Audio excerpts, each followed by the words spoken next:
chemin des arbres. C'était les dernières heures pour les étudiants qui voulaient s'inscrire au concours d'enseignants du premier et du second degré. La deadline, comme on dit, devait initialement tomber le 18 novembre, mais elle a été repoussée de 2 semaines en raison d'un nombre trop faible de candidats. Près de 46% en moins par rapport à l'année dernière.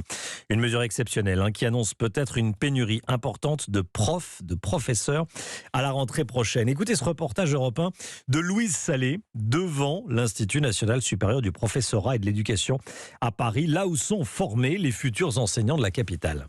Comme dans une école, les étudiants se pressent pour passer la grille. Parmi eux, Judith, jeune maîtresse de CE2, est revenue à l'Institut suivre une formation et trouve les locaux déserts. Il n'y a pas grand monde dans les amphis. Il y a des démissions, il y a des reconversions. C'est difficile et puis c'est vrai qu'on n'est pas assez valorisé. C'est aussi ce que pense Annabella. Elle vient de s'inscrire en ligne au CAPES d'italien pour être prof dans le secondaire. Le salaire, ça ne donne pas envie de faire 5 années d'études après le bac pour avoir un salaire qui correspond presque au SMIC.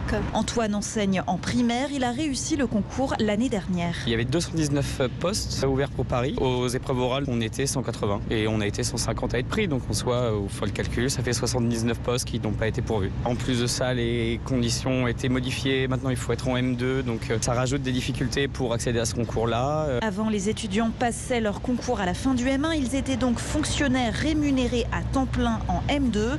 Pour eux, donc, le gouvernement doit forcément revoir sa copie sur ce point.